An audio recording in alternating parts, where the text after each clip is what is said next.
Hey, you're watching Food is Medicine TV, where we help you heal from the root cause. We're on the road today at Ion Minerals headquarters in Poway, California, and we're going to be talking about the ABCs of minerals. Minerals are the lifeblood of the human body, not just for humans, for animals too. And we are, as a society, drastically deficient in minerals. Even our animals are. So we're going to talk with CEO, founder, clinical nutritionist, and super passionate mineral expert of Ion Minerals, Rick Wagner. Lights, camera, action. Okay.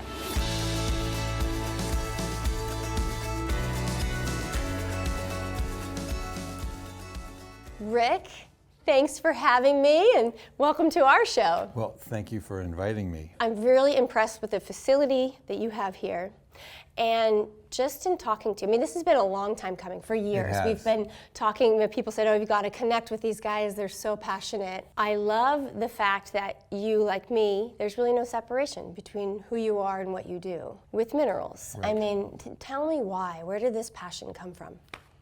This was a long time coming, actually. I had different experiences, probably starting at around the age of 19 or 20, all the way through to age 55. And when I was 55 years old, I had been experiencing over that period of time, about the last 10 years, worse and worse pain in my neck. And a lack of rotational ability. So I could turn my head at the time of age 55, 45 degrees. I could not turn any further without turning my whole body around. And I'm sure there are so many people watching that are experiencing the same kind of pain. They don't think a mineral can solve this? Right. So just out of curiosity, I said, I've got to go see my doctor and find out what's going on. I went in, they x-rayed me. They said, well, we can't really see any calcium deposits on your neck, but you do have osteoarthritis. And what happened? Well, the reason they couldn't see any deposits was they were on the top of the vertebrae, not on the edge or the outside notch of each individual vertebrae. So, as I would turn, it would grind and pop, and it was awful. So I asked them, "What can you do about this?" And they said, "There is no cure for arthritis." Surgery for bone spurs? Surgery, yes. Surgery and/or take aspirin for the pain. Mask it. No, this is heal from the root cause stuff today. Right. Okay. Oh, we don't really know what it. I mean, we know it's calcium, but how did you get it? We don't know. 2 months later, I was introduced to a product called Body Essential Silica Gel. It was a German product. Never heard of it before, but one of my employees, at that time I had a mortgage company, one of my employees recommended that I take it because she'd spoken to her neighbor who had found it for her daughter who had alopecia. And as you can see, I don't have any hair on my head. And she said it helped her daughter regrow her hair. So you started with the silica because you wanted to regrow hair as well, and you got the side benefit of mobility returned? Right, right. Long story short, 9 months later, all of the pain was gone, full rotation of my neck. And 20 years later or 25 years later, none. Well, that's why we do what we do. And I say for people that we have no idea how much power and control we have over our health and our experience of life based upon how well we take care of ourselves. That's right. But we don't know. We don't That's really what we're know. here for, yes, Right. is to help people understand, like, whatever they're experiencing, minerals can pretty much help anyone when they know what minerals they're deficient in and they replace them. Exactly. This is what really started me on my journey, was this recognition. And I initially tried to just import the product and sell it. It was too hard.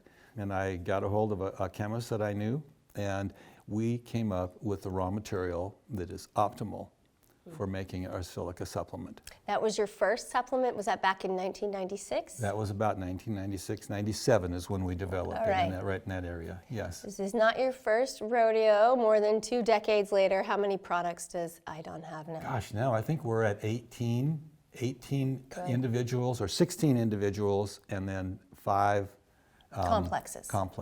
Yes. Yeah, just this morning I put the multi-mineral complex in my son's bottle. I was telling the girls before we started. So give just like one more anecdotal story, because before we talked, I think this was before the osteoarthritis. Right. You had gotten the flu. You lost your sense of taste and smell. Yes. And this happens a lot. We just got a direct message on Instagram yesterday of, I lost my sense of taste. What's that all about? So how did you discover that zinc can bring back your sense of taste? And this is really a great story. I had the flu, and I would get the flu annually prior to really getting into minerals. You guys resonate with getting the flu annually? And I would be down in bed for a week. Couldn't do anything. After one bout, I woke up and said, "Oh, I'm feeling better now. I'm going to get out there and start get a meal in my stomach." And I ate, couldn't taste anything. And I That said, must have been "This is kind of a weird." horrifying experience. It was awful. Nor could I smell it. So my sense of taste and smell had gone. And I couldn't figure it out. In fact, I talked to a good friend of mine that I surf with, and he said, "Oh yeah, it sounds like you have a brain tumor, Rick." And I said, Wait, you just said he was a good friend? Yeah. Okay. Right. All right, keep going. And so anyway, I said, "No, I don't have a brain tumor. I don't. Yeah, I'm fine." But Yeah. Thanks for your opinion. Yes, I told my mother about this, and within a couple of days, she sent me this article that she had cut out of the Parade magazine, out of the LA Times. And in the article, it addressed your sense of taste and smell and a lack of zinc. And I know now why, but I said, okay, I'm going to go out and I'll buy some zinc. I bought some zinc tablets, took them for 2 days. Everything came back. All of my sense of taste and smell came back in 2 days with the zinc. Turns out that what happens is if you have a bout of the flu or any type of a bacterial infection or viral infection, your body uses zinc in huge quantities to try to overcome it. Yes, to maintain your immune system. And you can become depleted very quickly. And that is what happened. So it's amazing. And you were also saying that, you're also a clinical nutritionist, so you've worked with recovering bulimics, that they often, because of what they've been through and purging, right, they're very low in zinc, and then they lose their sense of taste as well. Right. So if you have any history with eating disorders, you might want to look into a zinc deficiency. Zinc deficiency. Yes, yes, it's amazing. Great. And then one last story. Actually, there's 2 other stories. One was at a Club Med one time, and I had we'd gotten there, and I was all ready to go out. I competed in some swim meets and that they had there because I like to swim, and we did a whole lot of things, and I perspired like a banshee. That night before we went to go to dinner, all of a sudden I just started feeling nauseous. And one of the things that I did not do in the morning when I got up and had breakfast was they had salt in a bowl. And you use it as a pinch it, and there's big clumps. And I did not put any salt on my eggs because I thought it would be too salty. Bad decision. That was the first mistake. Yes. So I told my wife, "You go to dinner, I'm going to stay here." And I just crawled in bed, and I felt really crummy. I woke up in the middle of the night, flat on the floor, and she hadn't even come home yet. By the time she got home, I started thinking about, well, what's going on? Why am I feeling like this? And I remembered an article I read in the National Geographic about salt. And it turns out that sea salt contains every mineral element that you need, but primarily your electrolytes, your sodium, your potassium, your magnesium, and your chloride. When she got back, I asked her if she'd go back and get me some salt, some bread, and water. I took the salt. When she came back, I ate the salt, ate the bread, drank the water, went back to bed. In the morning, I was fine. We hear that so much at the whole journey. Yes, it's a burnout of electrolytes. It can be so dangerous that it can kill you. Yes. And so that was another link to this whole thing about the minerals. What are they doing? And I was experiencing this, and I was able to connect the dots.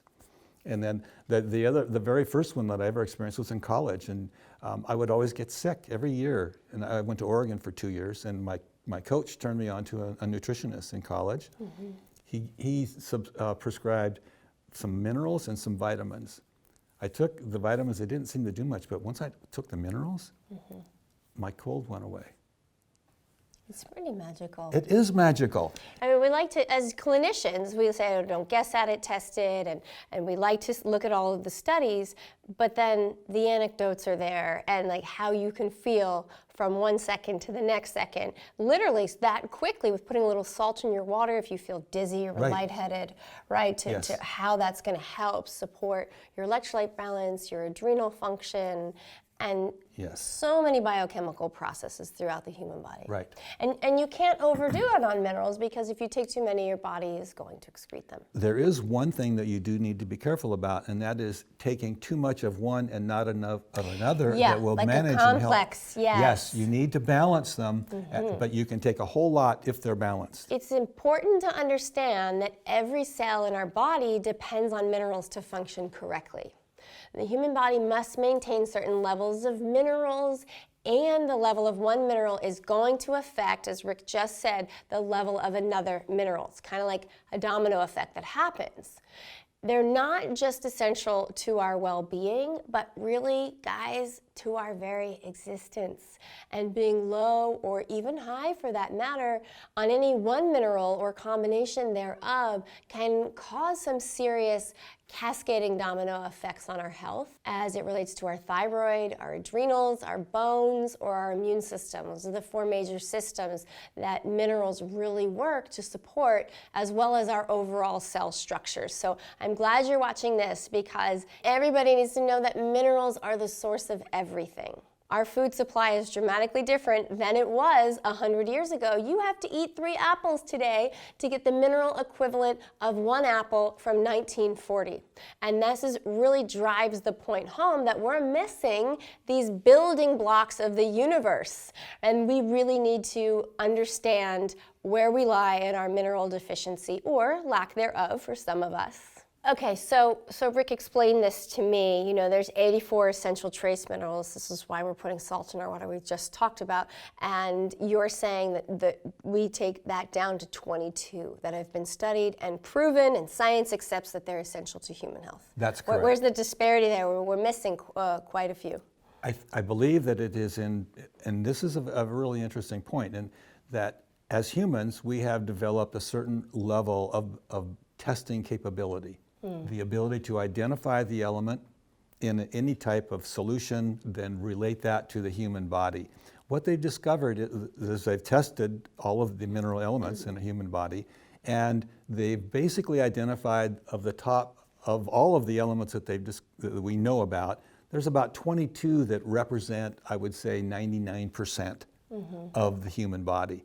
The other 1% are the other elements. That we need in light in traces. very, very small amounts, correct. And they've identified the role that those 22 play, relatively speaking, and I would say we're really just on the cusp of identifying everything that they do in the cells of the body, how they work, okay?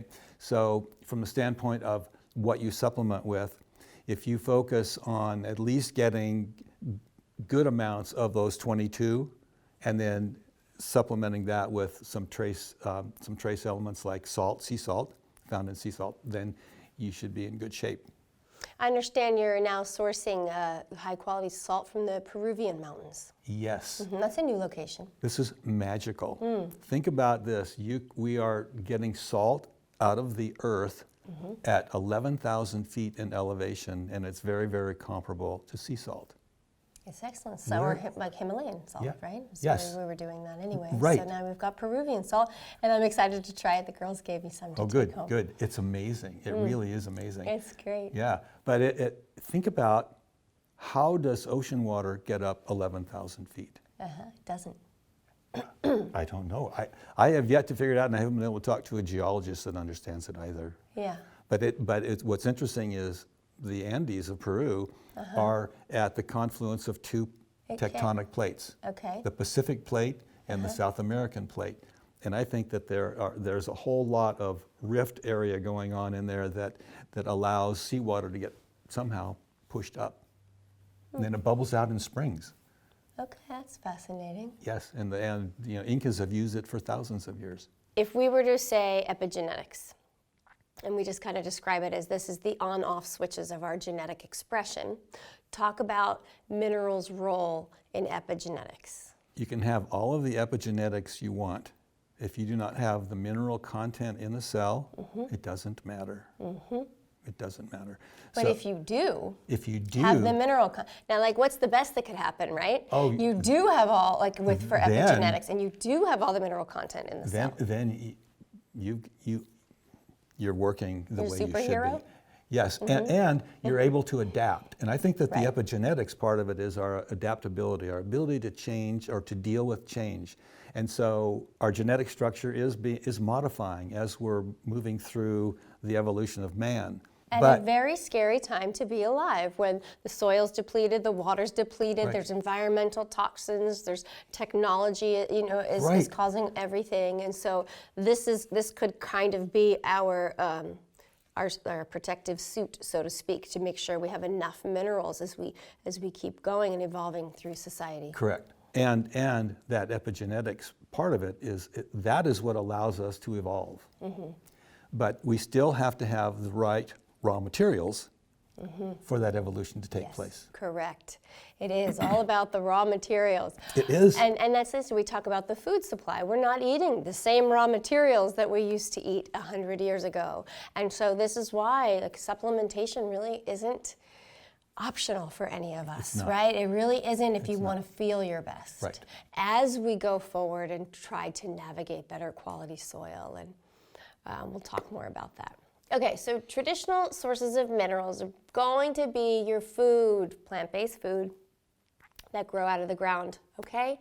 Good quality water. We're just not drinking good quality water. And that's a huge problem, reverse osmosis water. It's really a problem. Yes. So those of you watching, if you're drinking reverse osmosis water, the bare minimum, they've got to put sea salt, right, Yes. in every glass of water. But you always want to add back the minerals to reverse osmosis water. Otherwise, you're just effectively kind of rinsing yourself out. You are not delivering hydration into the cell. I want to hear from you, Rick. Why do you feel it's more ideal to do liquid minerals versus a capsule or a tablet? I think that in answering that question, we want to look back at our original sources of minerals, which were water or sea salt or plants that grew out of the ground. Whenever we consumed either of those, particularly the water and the let's say sea salt from ocean water, they would be ionized almost instantly, and or already ionized in the water. And what that means is the minerals are there in their atomic size. They are ready to be absorbed. When you eat a plant, you also juice that plant. When you chew it, you're juicing it, turning it into liquid, and the minerals are coming along with it. When they hit your stomach, basically as ions or individual atoms of the minerals, they are absorbed immediately into the system. Now, let's take a look at a calcium supplement. We are not designed to be able to break down very, very rapidly solid rock. Okay, even if it's it makes sense when you put it that way, right? Right. Yeah. And so even if you ground it up, Right. it's not It going to still has to dissolve. be processed by the digestive system. And so, Exactly. yes, so you're removing the conversion. And I feel that is the type of healing we need in today's day and age with so much stress on the system. Right. Yes, just give the activated form. And it's also a time factor. So when you swallow a solid mineral, you have about an hour, maybe an hour and a half of that pill in your stomach acids before it's transferred to your small intestine. It is only in the presence of the acids that it can be broken down into its atomic size. And how many of us have not enough stomach acid Right. These days? Or they're taking pills. We're taking pills to suppress it. We are. Yeah, that's a whole other thing. Well, I know you're Right. working on microbiome, and but that's a really big deal. Is if It's your gut huge. microbiome's not working, if your stomach acid's not optimized, and things aren't really working, You're hey. not going to ionize at all. In this case, you may get a small amount of the element that you take, the calcium pill, let's say. After that, it goes into your GI tract, whereby there are no enzymes manufactured in the human body to continue to break down these elements. Yeah. And they're in an alkaline state now rather than an acidic state. The acids are gone, nothing is going to happen. It's going to go right through you. So the obstacles to achieving appropriate tissue mineral intake and balance is depleted soil.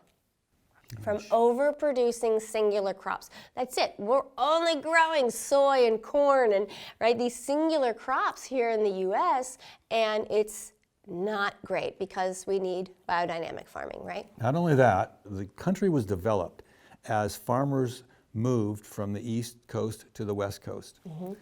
And they kept moving, though, about every 7 years. So they would go out, they would find a piece of land that looked good, and they would plow it, and they would plant. They would grow one crop for about 6 or 7 years, and then it would stop growing because it had used up all of the minerals that that particular plant used to grow and thrive and defend itself. After that, it couldn't. There are 3 things that will keep that plant growing and looking like the plant, and that is phosphorus, nitrogen, and potassium, NPK. Then what happens is if you only give a plant NPK and it has already depleted the balance of the other trace elements that it needs out of the soil, it can't defend itself. The bugs come in.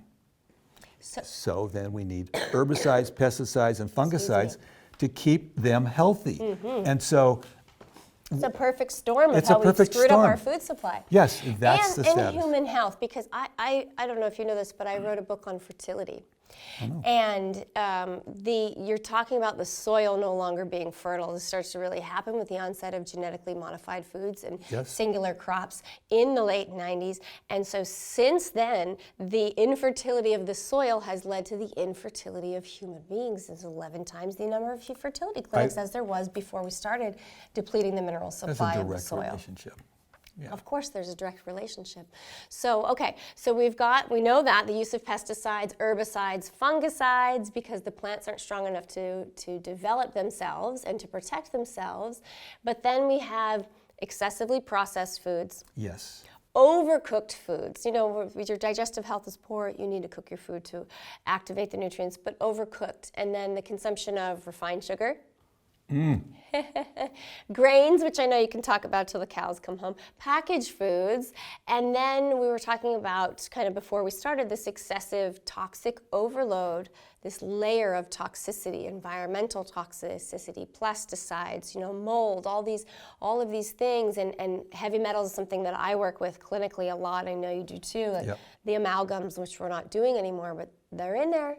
For decades. We still are doing amalgams. What? Oh, yes. No one in our world's doing amalgams. They should be completely utterly illegal. If you could go to, I would say,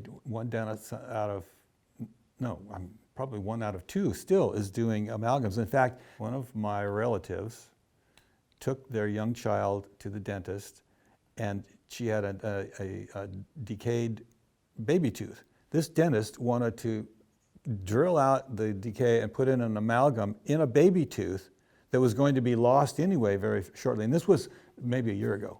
No, they're still doing it. In fact, that's comment for another day. Oh, yes, it's scary. Yeah, that's horrific. Yes. In a baby tooth. Well, and just talking about mercury as an aside, because I've been through mercury like you wouldn't believe. But toxicity? Yes. I had 14 amalgams, all removed incorrectly.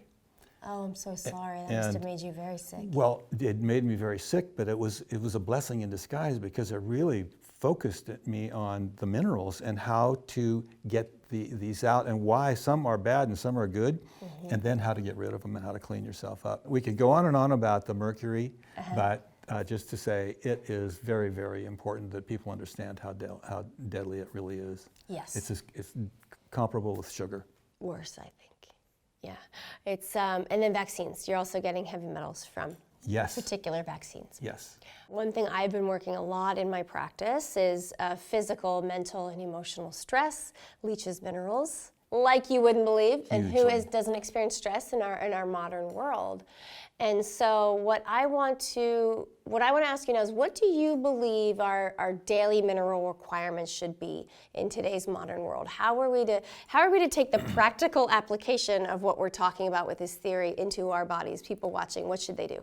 What we did was, and this was early on after we developed the silica, was we put together a multiple mineral. And the first thing in that multiple mineral is it's got a lot of silica.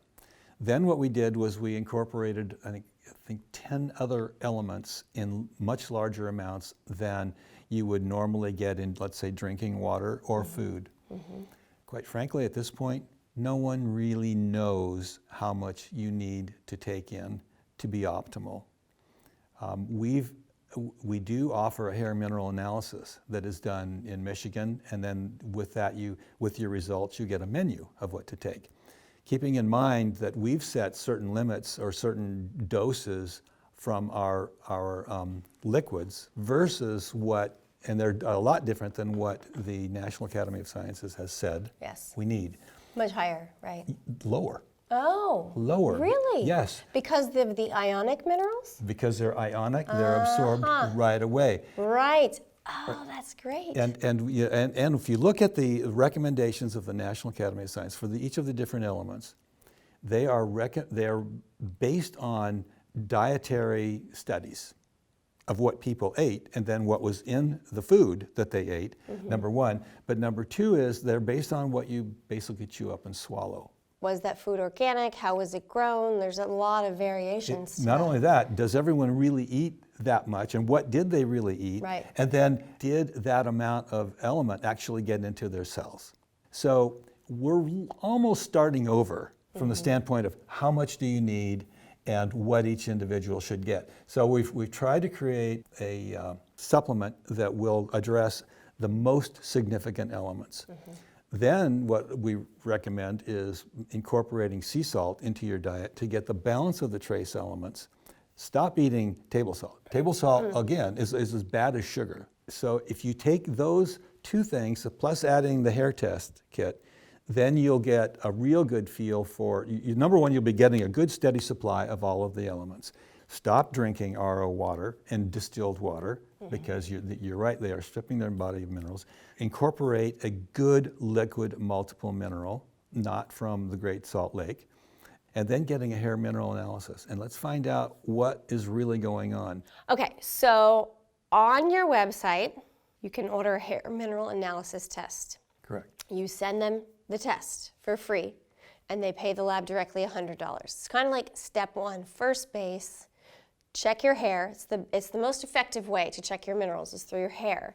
I also like it for, testing for heavy metals and things like that. And then second base, you have to make sure you're supplementing with a good quality multi-mineral to cover all of your bases. Third quality, always have to do the layer of food. Use a good high quality sea salt. Yes. Okay. You can do those 3 steps, right?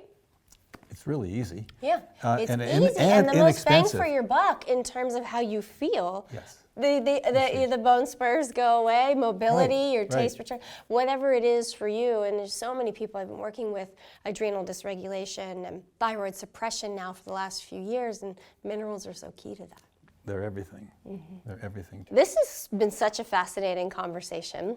I have asked my tribe what they want to know, knowing we're coming in here. You remind me a lot of one of my favorite clinicians, Dr. Jack Tips. He's my clinical partner in my microbiome programs, and it's just so nice to talk to you. I'm going to ask you a couple of questions. Okay.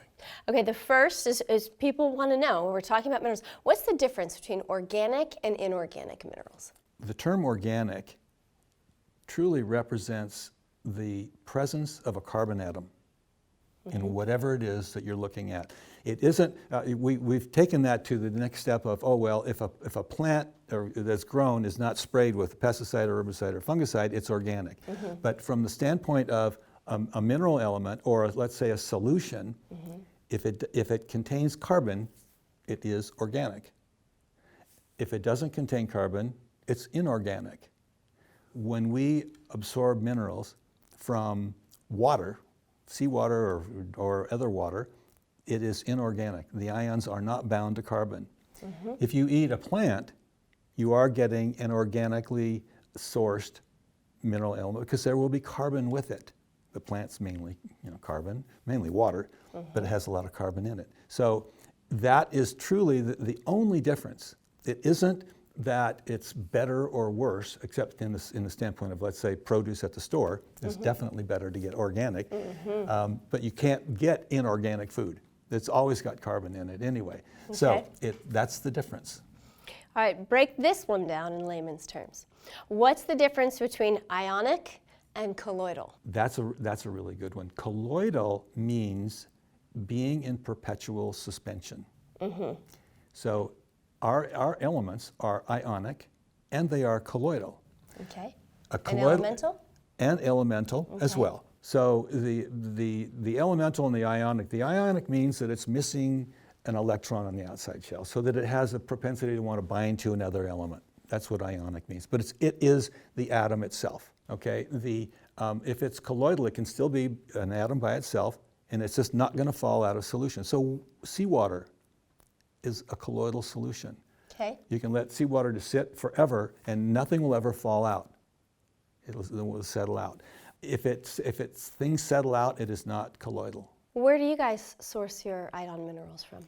Our silica is sourced from the southwestern section of the United States, from silica mines. And silica in nature is quartz. So, and it's processed into a liquid format that then can be utilized for many, many, many different things. Our other minerals are primarily mineral salts that have been developed by chemists over the last couple hundred years, 300 years maybe, and they've been specialized. So you might have a magnesium chloride. We use a magnesium chloride for our magnesium, potassium chloride for potassium, zinc is zinc sulfate. So these salts are very, very utilizable for making into supplements, and that's where they come from. They're literally derived out of the earth. Our magnesium is derived from the Dead Sea. Oh, that's wonderful. In Israel, yeah. It's amazing, you know, as a clinician, you're only as good as the quality of the formulas you recommend when you're helping someone supplement, and so I trust your quality implicitly. When we get our raw materials in, they are tested for heavy metals so that we know that they are absolutely pure. Perfect. Right? And then from there, we then test our finished goods to make sure that the proper amount is in them. It's really good QC you have. Yes. People want to know, why do minerals not have a taste? And that primarily goes back to the carbon, the presence of carbon. Carbon will give things taste. But now some of our minerals do. Our calcium has a taste, our iron has a taste, our magnesium I think does have a taste, but they're very, very subtle. This is such a side question, but zinc, if you are deficient in zinc, going back to the taste, it won't have a taste, That's right. But if you are not deficient in zinc, you'll taste it, Yes, correct? That's kind of the easiest test I used to do in private practice Yes. with a zinc assay. Yes. Is, okay, here, take it. And Exactly. so that's something you can do to right away to find out if you're zinc deficient. Why don't you guys have to use any preservatives? Because I know there are some excipients in mainstream minerals, and so you're not using excipients or preservatives. Again, it goes back to the raw material. The raw material is completely inorganic, no carbon in it.